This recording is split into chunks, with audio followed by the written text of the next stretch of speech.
इंदसदवंदियाणं तिहुवणहिदमधुरविसदवक्काणम् अन्तातीदगुणाणं नमो जिनाणं जिदभवाणं। कुंदकुंदाचार्य भगवान की जय। तुमचा फोन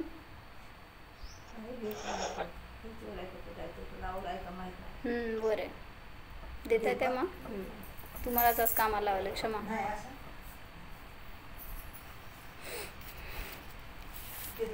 हां याच्यावर ठेवा। पंचास्तिकाय संग्रहामध्ये 93 नंबरची गाथा झाली होती, त्याच्यावर ठेवा, चालते, ठेवा नीट। काय चाललं होतं प्रकरण की आकाशद्रव्य आहे ते स्थितीला कारण नाही, हां गमनाला पण कारण नाही, हे सिद्ध करून दाखवलं। जमावरिठाणं सिद्धाणं जिणवरेहिं पण्णत्तं तम्हागमनठाणं आयासे जाणनथित्ती। ज्यार्थी जिनेंद्र देवांनी सिद्धांची लोकाच्या अग्रभागी स्थिती सांगितली आहे, त्यार्थी आकाशामध्ये गमन हेतुता व स्थिती हेतुता नाही असे समजा।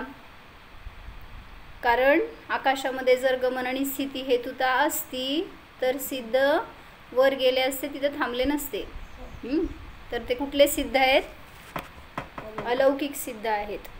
लौकिक सिद्ध आहेत त्यांना ऊर्ध्वगमन किंवा ती लोकाग्र स्थान मिळत नाही। मग त्यासाठी काय वाचत होतो आपण? अलौकिक सिद्धांचे भेद वाचत होतो। कुठले कुठले भेद आहेत? श्लोक म्हणा। तौ सिद्धे नय सिद्धे संजम सिद्धे चरित सिद्धेय नाणमिदं सणम्य सिद्धे शिरसाण मनसामी। हां बरोबर। तपसिद्ध, सिद्धांचे किती प्रकार आहेत सांगितले हो। तपसिद्ध, नयसिद्ध, संजम सिद्ध, चरित्र सिद्ध, ज्ञान सिद्ध आणि दर्शन सिद्ध, असे अनेक प्रकारचे सिद्ध आहेत असं त्यांना सांगायचं। मग ते सिद्ध तर ॲक्च्युली सगळे एका कॅटेगरीचे आहेत, पण तरीसुद्धा का मग असे भेद केले? का केले? मुख्यतेच्या अपेक्षेने, कोणामध्ये कशाची मुख्यता आहे त्यानुसार असे भेद केले। कथनचित त्यांच्यामध्ये वेगळा वेगळा भेद आहे। मग तपसिद्ध बघितले, नयसिद्ध बघितले, संयम सिद्ध बघितले, पुढं चरित्र सिद्ध बघितले आणि ज्ञान सिद्ध पण काय हे सांगितलं होतं। आता आज काय चाललंय? नाही ते वेगळे केलेत की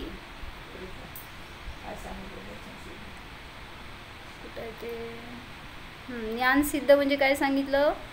जब कोई आत्मा सुयोगवश अपनी सुध संभालता है, आत्मस्वरूप निरख कर उसे ही ज्ञान में रखता है, ऐकताय ना? तो ज्ञान में ज्ञान को रमाने की अतिशयता से वे निर्ग्रंथ संत निर्वाण प्राप्त करते हैं। ज्ञानाला ज्ञानामध्ये रमवणे रूप अतिशय ज्यांना प्रगट झाला आहे, ज्ञानाची ज्यांच्यामध्ये विशेषता आहे। आणि काल काय घेतलं होतं ते? कुठल्याही समयामध्ये जे आत्म्यात स्थिर होऊ शकतात असे ते कोण? चारित्र सिद्ध घेतलेले। भोजन विहार उपदेश आदि कुछ कर रहे हो, उसी प्रसंग के बीच अपने निराहार स्वभाव की सुध आती है, असे ते कोण? चारित्र सिद्ध। म्हणजे कुठल्याही चर्येमध्ये असलं तरी सुद्धा ते आत्म्यामध्ये चरण करतात। म्हणून उपदेश देताना सुद्धा सांगितलं अनुभूती चालू आहे त्यांची। आहार करतायत तरी सुद्धा अंतर्मुहूर्तात आतमध्ये जाऊ शकतात। मग असं कुठल्याही क्रियेत जे सावधानतेने अंतरंगात जात आहेत ते चारित्र सिद्ध, ज्यांची चर्या अशी उत्कृष्ट आहे। आता मुख्यतः त्या अपेक्षेने म्हणायचं चारित्र चरण करतायत, फिरतायत। कुठं फिरतायत तर तुम्हाला दिसतंय बाहेर आहार घेतायत, पण ते तर आत्म्यात रमतायत, तिथं फिरतायत. चरण म्हणजे म्हणतो ना काय, स्वरूपे चरणम चारित्रम, स्वरूपामध्ये जे फिरतात ते चारित्र सिद्ध.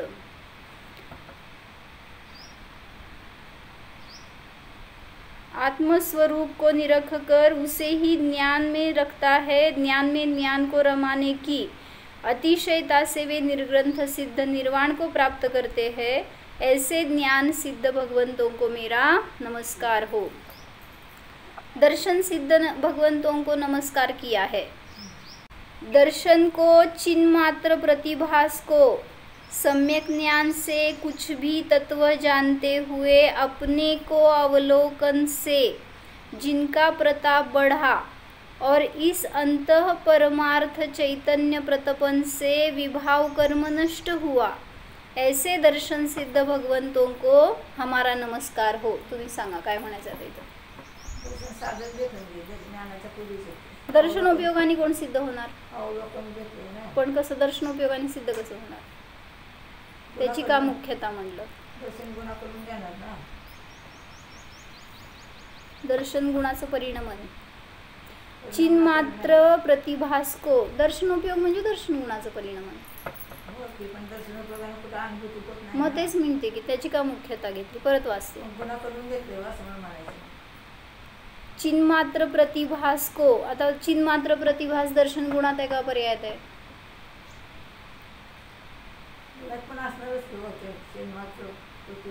गुण तर काय निष्क्रिय आहेत. ज्ञान नाहीच की, वेगळं नाही की, पण मला म्हणायचं प्रतिभास सांगतायत म्हणजे दर्शनोपयोग आहे का असं. बरं वाचते परत एकदा ऐकून. चिन्मात्र प्रतिभास को सम्यक ज्ञान से कुछ भी तत्व जानते हुए अपने को अवलोकन से जिनका प्रताप बढ़ा. कुठलीही वस्तू जाणत असताना, तत्व जाणत असताना ज्यांचं स्वतःचं अवलोकन चालू आहे. मग तेच की दर्शनोपयोग कसं म्हणायचं असं मला म्हणायचं. जिनका प्रताप बढ़ा और इस अंतः परमार्थ चैतन्य प्रतपन से विभाव कर्म नष्ट हुआ. दर्शनोपयोगात विभाव कर्म नष्ट करण्याची शक्ती आहे का. ऐसे दर्शन सिद्ध भगवंतों को हमारा नमस्कार हो. संपलं तेवढंच आहे. प्रश्न सगळ्यांसाठी. कशातलं वाचताय हो. सिद्ध भक्ती प्रवचन आहे, त्याच्यामध्ये ह्या माझ्याकडे हिंदी नाही मिळालं, संस्कृतच आहे त्यामुळे. हिंदी आहे ना, वर्णींचं प्रवचन आहे ना जी सिद्ध भक्तीवरचं, त्याच्यामध्ये आहे हे शेवटी आहे एकदम लघु सिद्ध भक्तीचं प्रवचन आहे. बरं जर असं कोणाला चिंतन झालं तर पेज नंबर 257. जर तुम्हाला कोणाला समजत असेल तर कोण खुलासा करा, नाही तर मग माताजींना विचारून सांगते. बरं. दर्शन को चिन्मात्र प्रतिभास को सम्यक ज्ञान से कुछ भी तत्व जानते हुए अपने को अवलोकन से जिनका प्रताप बढ़ा. म्हणजे आपण म्हणतो ना दर्शनोपयोग हा काय आहे, ज्ञानाला बळ देणारा असतो. ज्या काय ज्ञानानी वस्तू जी काय ग्रहण करणार त्याच्यासाठी पूर्वी दर्शनोपयोग आहे तो कारण आहे म्हणतो. मग ॲक्च्युली हेच अर्थ निघतं इथून दर्शनोपयोग असाच, कारण त्यांनी असं घेतलं ना सम्यक ज्ञान से कुछ भी तत्व जानते हुए अपने को अवलोकन से जिनका प्रताप बढ़ा. म्हणजे त्या दर्शनाने बळ दिलं असं म्हणायचं. ज्ञानामध्ये निर्णय करण्यासाठी, स्वतःच्या तत्वाला जाणण्यासाठी असं म्हणा. दर्शनोपयोग आधार आणि ज्ञानोपयोग आधेय. मग ज्यांचं बळ वाढलं त्याच्या निमित्तामध्ये इस अंतः परमार्थ चैतन्य प्रतपन से विभाव कर्म नष्ट हुआ. आता एक म्हणायचं आहे उपचाराने, आता त्याला परत चेतना म्हणून दोन्ही एकत्र करून म्हणाले. हां, दर्शनोपयोग आणि ज्ञानोपयोग असा भेद नाही केला तर त्या चैतन्य प्रतपनाने विभाव कर्मांचा नाश होतो. म्हणजे काय म्हणायचं आहे, पूर्वी दर्शनोपयोग आहे आणि त्याच्या पुढं ज्ञानोपयोग झाला आहे, तर या ज्ञानाने जी काही वस्तू जाणली जाणार त्याचं बळ द्यायचं कार्य करतं ते दर्शनोपयोग आहे, किंवा त्या वस्तूच्या सन्मुख जायचं कार्य करतं तो दर्शनोपयोग आहे. मग ते मुनिराज काय करतायत, निरंतर ज्ञानामध्ये चैतन्याचं अवलोकन करतायत. आणि त्याच्यापूर्वी हा दर्शनोपयोग त्याचं सहाय्यक आहे, म्हणून दर्शन सिद्ध असं म्हणलं गेलं. कार्य तर झालं ज्ञानामध्ये, पण दर्शनाने केलं. दर्शनाने मदत केली असं म्हणा. ठीक आहे, आपल्या बुद्धीने असं ग्रहण होत आहे. काय असं वेगळं असेल तर बघू परत अजून. हां, तर हे इथंपर्यंत सगळे सिद्ध सांगितले. सांगा कुठले कुठले? तपसिद्ध, नयसिद्ध, संयम सिद्ध, चरित्र सिद्ध, ज्ञान सिद्ध आणि दर्शन सिद्ध हे तर बघितले. अजून अशा प्रकाराने अनेक कोणी सिद्ध असतील तर ते समजून घ्या. ज्याच्या त्याच्या मुख्यतेने त्यांना सिद्धी प्राप्त झाली या अपेक्षेने सांगितलं गेलं. नाहीतर सिद्धांमध्ये कुठलाही भेद नाही, सगळे अभेद, फक्त आत्मा सिद्ध. ज्यांच्या ज्ञानामध्ये निश्चय नयाची मुख्यता आहे, व्यवहाराचा विरोध नाही आहे, पण तरीसुद्धा निश्चयाची मुख्यता ज्यांच्या ज्ञानात आहे त्यांना म्हणलं नाही सिद्ध. झालं होतं परवा दिवशी, नव्हती का तू? जिनको निश्चय नहीं का आलंबन बहुत अधिक सुहाता था, वे व्यवहार से विरोध नहीं करते, किंतु एक रुचि जग गई जिसकी मुख्यता बन गई, ऐसी मुख्यता वाले भी अपने अंतरंग में निर्विकल्प की साधना बनाकर उसी रत्नत्रय का लाभ लेकर सिद्ध हुए, वे पुरुष नए सिद्ध कहलाते हैं. व्यवहाराला सोडलेलं नाही आहे त्यांनी, निर्दोष व्यवहार प्रवृत्ती करतात, तरीसुद्धा प्रतीतीमध्ये हा स्वभाव असतो. हे सांगितलं. काय म्हणलं? हां, प्रतीतीमध्ये सतत आत्मा आहे, व्यवहार नाही आहे. मला हे करायचं आहे, मी करतो, मी किती उत्कृष्ट पाळतो. क्रिया करताना पण हां, मला हे सांगायचं होतं की कोणी मुनी आहे तर वीरसागर महाराजजी समजा, त्यांनी कधी म्हटले हो मी एवढे उपवास केलेत, मी एवढी चांगली चर्या पालन करतो, मी 28 मूलगुणांचं निर्दोष पालन करतो, एवढं चांगलं तत्वप्रचार करतो, कधी तोंडाने सांगितलेलं माहीत आहे? ॲक्च्युली साधू असं नाही सांगत, कारण त्यांचं व्यवहाराकडं लक्ष नाही आहे. व्यवहार पाळलं जातो, मी पाळतो हा भाव नसतो तिथं. आणि ज्याला अभिमान झाला ना तर तो काय करतो, लिस्ट करून काढतो, 2000 उपवास केले, 100 उपवास केले, हां, किंवा इतके व्रत केले, इतके सगळे काय म्हणायचं नियम संयम पाळले, कशा कशाचा त्याग केला, इतकी सगळी यात्रा केली. भक्त करतील ती गोष्ट वेगळी, ती भक्ती झाली त्यांची. पण स्वतः जर करणारा त्याचं लक्ष असेल तर कुठं लक्ष आहे मग तुमचं? बाहेरच ना.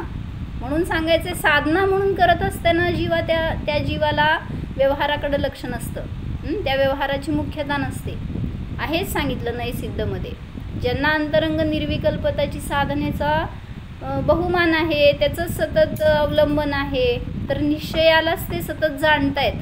बहिरंगामध्ये त्या क्रिया होतात त्यांच्याकडून, त्याची मुख्यता नाही. मग हे झाले नैसिद्ध. फक्त अपेक्षा कशी बदलली आहे, थोडं वेगळं वेगळं कसं भेद केला एवढं समजून घ्यायचं आहे. नाहीतर सगळे सिद्ध तर समान आहेत. थोडं चांगलं घेतलं त्यांनी वर्णन, शेवटी वाचते. इस सिद्ध भक्ति में सिद्ध प्रभु की भक्ति की गई है. साधु समाधि बल से सिद्ध अवस्था को प्राप्त करते हैं. जिस अवस्था में अनंत ज्ञान दर्शन सुख शक्ति प्रकट रहती है, अनादिबद्ध आत्मा वस्तु स्वरूप की परीक्षा करके जब आत्म स्वभाव में और अनात्म भाव में भेद ज्ञान कर लेता है. काय कळलं?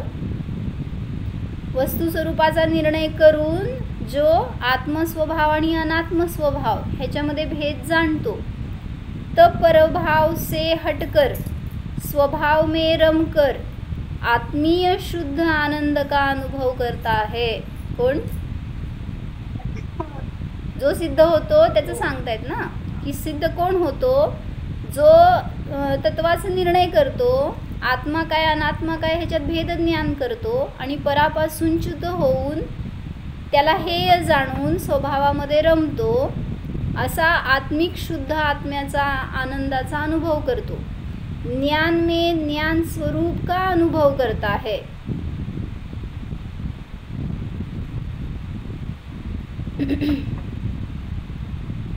ज्ञानानुभूति के साथ ही सम्यक्त्व प्रकट होता है। अब ज्ञानानुभूति की स्थिरता की उनकी वृत्ती चलने के लिए उनकी वृत्ती जगती है। म्हणजे ज्ञानामध्ये स्थिरता घेण्यासाठीच ते जे काय करतायत ते सगळं ज्ञानात स्थिर होण्यासाठी। असं नाही की ज्ञान स्थिर झाल्यावर अनुभव होतो असं नाही म्हणायचंय। काय म्हणलं, ज्या समयाला आत्म्याला जाणतो त्या समयाला ज्ञान स्थिरच आहे, स्वभाव जर अनादि अनंत स्थिर आहे। पण जरी म्हणजे ते मागं सांगितलं होतं ना, काय म्हणतात ते, ज्ञान म्हणजे काय आणि ध्यान म्हणजे काय? नाही, तसं नाही, परिभाषा अशी केली त्यांनी, त्याचं खंडन केलं होतं माताजींनी। जानना यह ज्ञान है और जानते रहना यह ध्यान है। सांगा बरोबर आहे का चुकीचं आहे? काय दोष आहे ते सांगा।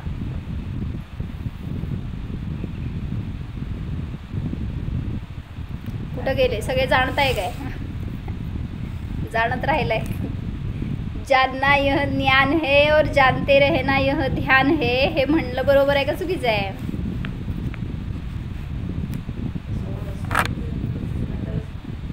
बरोबर आहे ना? बरोबर नाही आहे। काय काय दोष आहे ते सांगा।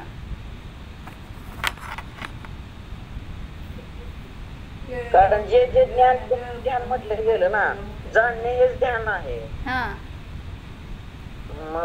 मग जानते रहना असं का मग पुढे म्हणायचं? असं म्हणलंय हो, अनेक पंडितांनी म्हणलंय असं, आणि त्याची सिद्धी करतात ते। जानते रहना यह ध्यान है असं का नाही? हां, म्हणजे काय सांगितलं? जाणते तर सगळेच ना, मन काय त्याला ध्यान म्हणता येणार नाही। विषय एक पाहिजे ना, त्याला म्हणतात ध्यान ना? नाही ज्ञानामध्ये नाही, विषयाकडनं नाही। हां, स्वला जाणलं तर ध्यान आणि स्व आणि पराला जाणलं तर ज्ञान, असं कुठं त्यात म्हटलं? जानना आणि जानते रहना ह्याचा खुलासा पाहिजे मला। बोला की दीपाली बेन, काम एवढं बसलंय आज। जानना तो हो गया, जानने में अब जानते रहना मध्ये पुरुषार्थ आला का? नाही, जानना म्हणजे जानना होतंय। नाही, तसं नाही। म्हणजे ही परिभाषा योग्य नाहीये हे सांगतेय हो मी। तुम्ही त्या परिभाषेची सिद्धी करताय असं वाटायला मला।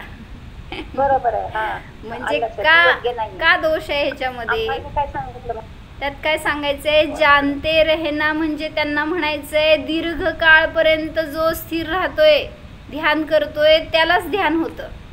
आणि आपण सिद्ध करतोय भलेही समयासाठी, जरी तो समय नसतो, अंतर्मुहूर्तच असतो, सगळ्यात लहान अंतर्मुहूर्त जरी असेल,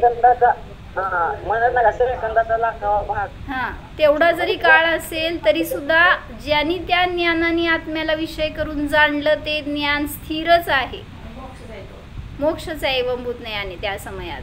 म्हणून म्हणलं की स्थिर विषयाला ग्रहण करणारं ज्ञान स्थिर म्हटलं जातं। असं नाही आहे की तुम्ही दीर्घ काळपर्यंत बसलात, जाणतायत राहताय तसंच तर ते ध्यान होईल असं नाही। आणि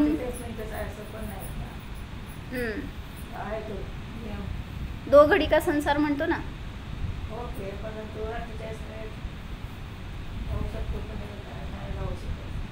उत्कृष्ट म्हणायचं का मग ते? आवाज येत नाहीये।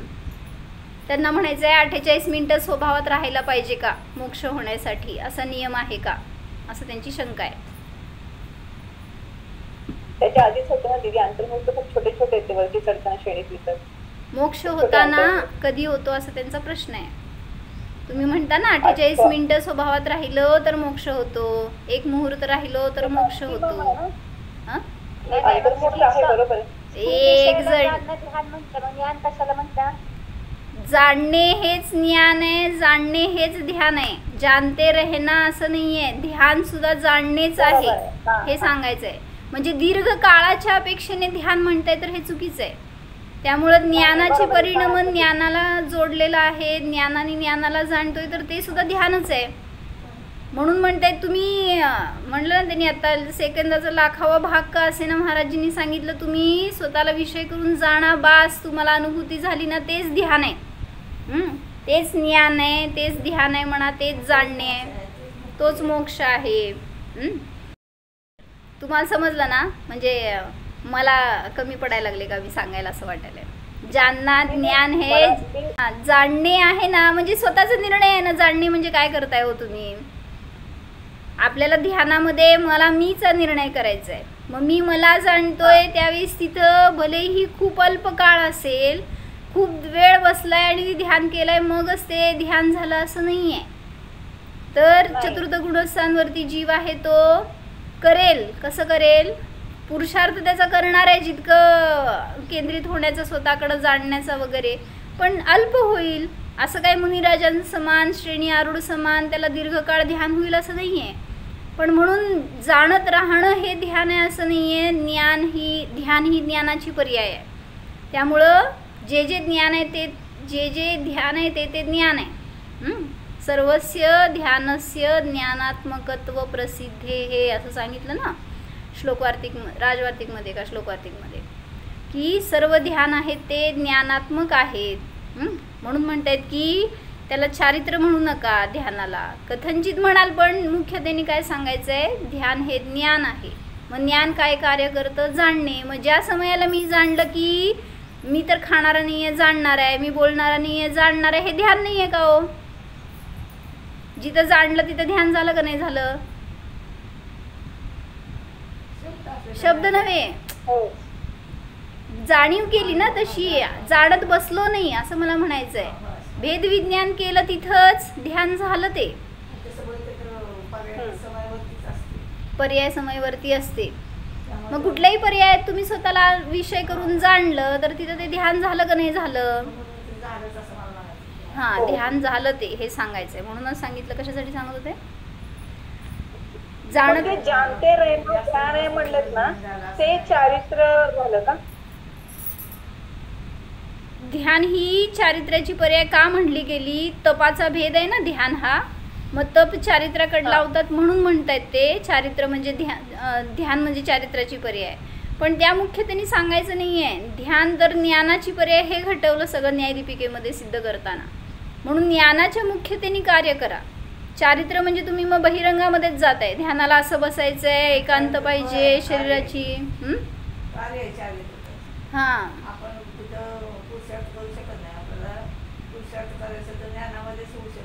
पुरुषार्थ तुम्हाला ज्ञानामध्ये करायचं आहे, ते चारित्र्यामध्ये प्रकट होणार नाही असं नाही. त्यामुळं ध्यानाला बसा म्हणत असताना तुम्हाला चारित्र्याकडून, या शरीराच्या क्रियांकडून वगैरे बघू नका. ध्यान म्हणजे ज्ञानाला वळवा तर ध्यान सुरू झालं. काय वाचत होते? ध्यान हे बुद्धिपूर्वकच बसून केल्यावर होतंय असं नाहीये ना. बुद्धिपूर्वकच होते, बसून म्हणू नकोस. बुद्धिपूर्वक तुम्ही उपयोग लावणार की नाही? माताजी सांगतायत चालत असताना पण तुम्हाला काम नाहीये तर करा ना विषय स्वतःला. चालत नाहीये मी जाणतोय, मग ते अबुद्धिपूर्वक आहे का? बुद्धिपूर्वकच निर्णय होणार स्वतःचा.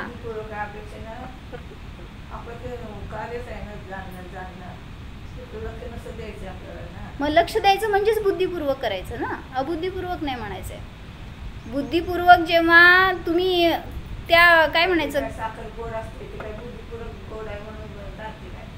तसं नाही. जाणणं हे तर कार्य सगळ्याचं चालू आहे की, पण ज्याला निर्णय होणार आहे त्यालाच सम्यक दर्शन होणार आहे, त्यालाच अनुभव होणार आहे. विषय बुद्धिपूर्वक विषय पाहिजे ना, विषय. हा, त्यामुळे बुद्धिपूर्वकच विषय आपला ज्ञानाचा उपयोग तिकडे लावावा लागणार की नाही, म्हणून बुद्धिपूर्वक म्हटलं गेलं ना. इतर वेळेस तर काय ना काहीतरी जाणतोच की, पण स्वविषय द्यायचा त्यावेळेस ते बुद्धिपूर्वकच करावं लागणार. जय श्रीमा काय म्हणते? बरोबर.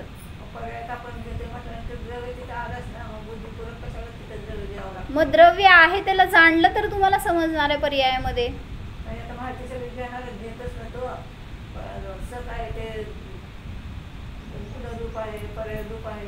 नाही, इतकं काय म्हणजे जेव्हा तुम्हाला स्वरूपाचं वेदन करायचं आहे त्यावेळेस तिथं तुम्ही एवढं सगळं आठवत बसणार आहे, जाणत बसणार आहे, काय करणार आहे? उपयोगात टाकायचा. त्यांना म्हणायचं अबुद्धिपूर्वक चालू आहे असं म्हणायचं त्यांना. बुद्धिपूर्वकच उपयोगाला घ्यावं लागेल. मग सहज म्हणजे बुद्धिपूर्वक अबुद्धिपूर्वक कसं म्हणायचं त्याला? नाही, स्वरूपाचं वेदन अबुद्धिपूर्वक कसं म्हणायचं? सहज म्हणजे त्याला ओढून ताणून करावं लागतंय असं नाही. स्वभाव सहज आहे म्हणून त्याला सहज म्हटलं असं म्हटलं जातं. बर, ठीक आहे. म्हणजे आता म्हणजे शब्द असे लावा, चालताना चालणारा नाहीये, जाणणारा आहे. मग तुम्ही काय म्हणणार तिथं? बुद्धिपूर्वक म्हणणार का अबुद्धिपूर्वक? मग तसंच तुम्ही सगळं कार्य करत असताना कार्य तर चालू आहे की, पण उपयोग इकडं काय जरा काय म्हणलं ते जसं जल्प नाहीच करायचे की, जल्प कुठं करायचे? जाणाच सांगतात माताजी. जल्प करून शेवटी परत जाताल की नाही आतमध्ये. मग जेव्हा जाताल त्यावेळेस ती जाणीव झाली. मग चालत असताना अन्य काहीतरी जाणतोय त्यापेक्षा मी जाणतोय हे जाणा. तर हे झालं म्हणजे अबुद्धिपूर्वक असं त्यांनी सांगत असतील की आता आपण काय तर दुसरं काम करत आहे आणि तेव्हा नाही काय नॅचरलीच आपल्याला आपल्या आत्म्याचं हे आहे काय म्हणतात त्याला विचार येत आहे किंवा विकल्प येते किंवा आपण त्याचं त्या स्वरूपामध्ये जातो. मग तिथं आपण बुद्धीच लावली नाही ना, नॅचरलच झालं ते. आता आपण ध्यान करताना कसं बाहेरचे विषय येतात ना आपल्याला, तसं जेव्हा आपण बाहेरचे काम करत असताना आपल्याला आत्मा नॅचरल येत आहे आपल्यामध्ये किंवा मी हा शुद्धात्मा आहे, मी परमात्मा जाणणार आहे असं काहीतरी. तर मग ते अबुद्धी शब्द म्हणायचे नाही आहेत, बडबड करायची नाही आहे, आपल्याला जाणीव करायची आहे तसा मी आहे. मग ती जाणीव करताना ती तुम्ही पुरुषार्थपूर्वक करताय का सहज होत आहे? सहज म्हणताना तुम्हाला वेगळी विवक्षा म्हणायची आणि मी वेगळं सांगतेय असं म्हणायचंय मला. म्हणजे मला म्हणायचंय बाहेरचं जाण्याला जसं तुम्ही पुरुषार्थ करताय तसंच तुम्हाला आत्म्याला जाण्याला पण पुरुषार्थ करावा लागतो. असं नाही की मग कोणी असं म्हणेल होईल सहज, सहज होतीये मी कशाला करायला पाहिजे. मग असं नाही आहे. तर तिथं जाण्यासाठी म्हणून तुम्हाला उपयोग केंद्रित करावा लागतो. हां असं म्हणा. प्रथम पुरुषार्थ करणार तर त्याला सहज आहे अनुभूती परत परत, आणि ज्यांनी सहज होईल म्हणून बसेल तर त्याला कधीच होणार नाही. म्हणून सहज सांगण्याचं अपेक्षा वेगळी वेगळी आहे, समजून घ्या कसं आहे ते. आता वाचू. असं पण कधी कधी होतं ना की आपण दुसरे काहीतरी काम करत असताना आपल्या आत्म्याचे आपोआप विचार चालू होतात. आपोआप कसं म्हणायचं त्याला हेच म्हणाले मी. आपोआप म्हणणं वेगळं आहे ग. हो एक्सप्लेन करा कोण आहे समोर माझ्या. हां म्हणजे क्षेपक्षम सम्यक दृष्टी आहे ना, जो निरंतर अनुभूतीचा प्रयासी आहे, निरंतर त्याला धारा राहू शकते, तो सहज करू शकतो, त्याला काय बाधा येणार नाही. जसं की भरत चक्रवर्ती सगळं क्रिया करत असताना पण जाणत होता, विरक्ती होती त्याची. मग परवा एक आम्ही स्टोरी वाचली सांगितले ना भरत चक्रवर्तीची, की तो ध्यानाला बसला होता. असे विशिष्ट त्याचे तो संधिकाळात वगैरे ध्यानाला बसायचा, त्याचं रूल होतं बसायचं. आणि मग तो ध्यानाला बसल्यावर एक दिवस काय झालं, त्याचं खूप चांगलं मन लागलं आणि असं तल्लीन रूपाने त्यांनी ध्यान करत असताना ते त्याची जेवायची वेळ झाली होती. मग ते दासी लोक आले बोलवायला त्यांना भरत चक्रवर्तीला, पण ते ध्यानाला बसलेले त्यांना डिस्टर्ब कसं करायचं म्हणून ते येऊन बाजूला उभारले. पहिला दासी लोक आले, मग ते अजून ध्यान सोडले नाहीत म्हणलं ते फक्त उभे राहिले, पण ते उभारलेले सुद्धा ह्यांना कळालं नाही.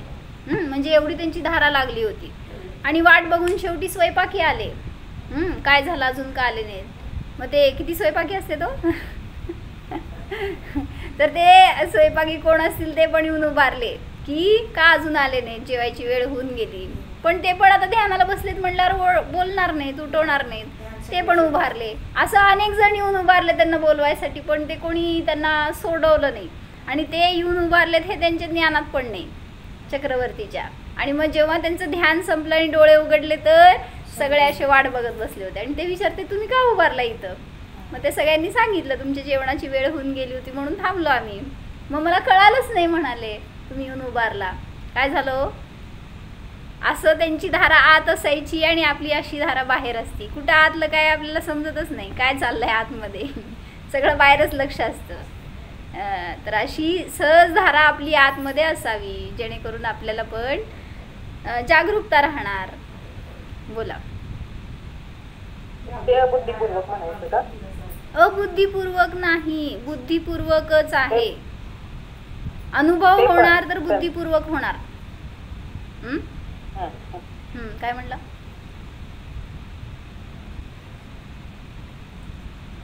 बर, चला वाचू का आता? 5 मिनिटं राहिले, तेवढं मला पूर्ण करू द्या आज. ज्ञानानुभूति के साथ ही सम्यक्त्व प्रकट होता है. अब ज्ञानानुभूति की स्थिरता की उनकी वृत्ति चलने के लिए उनकी वृत्ति जगती है. एतदर्थ वे अहंकार ममकार के आश्रयभूत परिजन वैभव सचित्त अचित्त परिग्रह को दूर करके निर्ग्रंथ होते हैं. ये निर्ग्रंथ संत जन शुद्ध न्यायक स्वभाव निज अंतस्तत्व के निर्विकल्प ध्यान के प्रताप से परम ध्यान पाते हैं. तब 4 घातिया कर्म नष्ट होते हैं, सो सकल परमात्मा बनते हैं. पुनः पुनः शेष अघातिया कर्म नष्ट होते हैं. सकल कर्मों से रहित होने पर सिद्ध प्रभु के सम्यक ज्ञान, दर्शन, अगुलघु अवगाहना, सूक्ष्मत्व, वीर्य, निराबाध ये 8 गुण प्रकट होते हैं. ऐसे अष्टकर्म रहित अष्टगुण सहित सिद्ध भगवंतों को हमारा नमस्कार हो. अब सिद्ध भक्ति की ठीक आहे, म्हणजे काय सांगायचं आहे?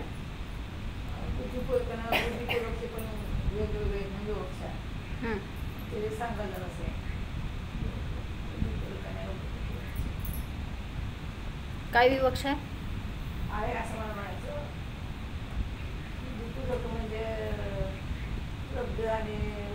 बरं बरं, हां त्या अपेक्षेने म्हणताय.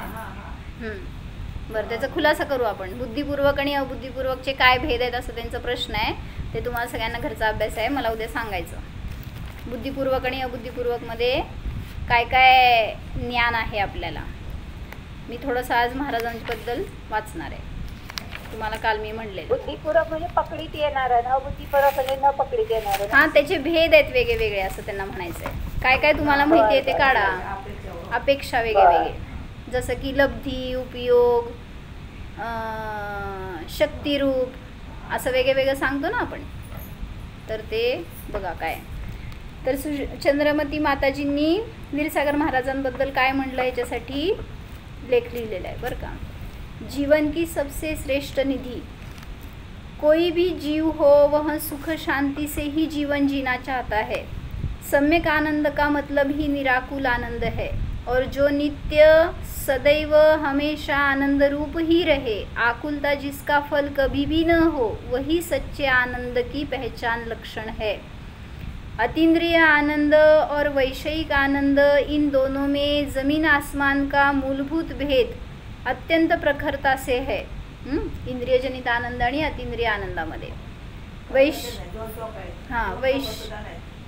वैषयिक सुख सदैव अनाकुलता यानी सच्ची सुख शांति देने में नियम से असमर्थ है. इंद्रिय सुख तुम्हाला कधीही निराकुल शांति देऊ शकत नाही. पूरे के पूरे पंचेंद्रिय भोगों का फल नियम से थकान मिलता है. अतः वह सच्चा निराकुल सदैव सुख शांति देने वाला अतीन्द्रिय सुख का फल सदैव एकमात्र आनंद ही है. अतः अपना कल्याण चाहने वाले जीव को वैषयिक और अतीन्द्रिय आनंद, इन दोनों की परीक्षा रूप पहचान भी अवश्य करनी चाहिए. कुठं वैषयिक आणि अतींद्रिय. वैषयिक म्हणजेच इंद्रियजनित. कुठं सांगितलं असं? हे 2 भेद, इंद्रियजनित आणि अतींद्रिय, ज्ञान आणि सुख. 53 गाथेमध्ये सांगितलं ना. प्रवचन सारच्या 53 नंबरची गाथा आहे. अत्यम उत्तम उत्तम अदिंदियम, कार्यकारण भाव. तर या सगळ्याच्या द्वारे निर्णय करायचा आपल्याला आपल्या आत्म्याचा.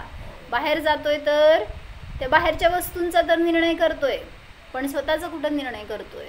म्हणून सांगतायत काय, स्वतःचा निर्णय करा, त्याच्यावर उपयोग लावा, पुरुषार्थ करा. हो जाणा हामी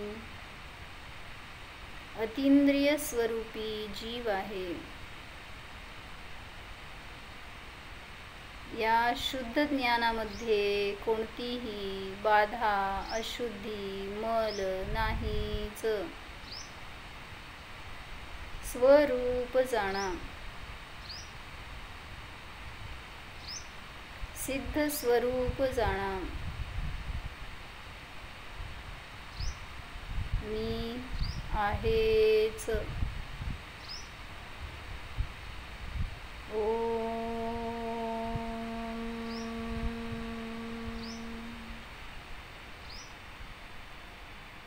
विसर्जन.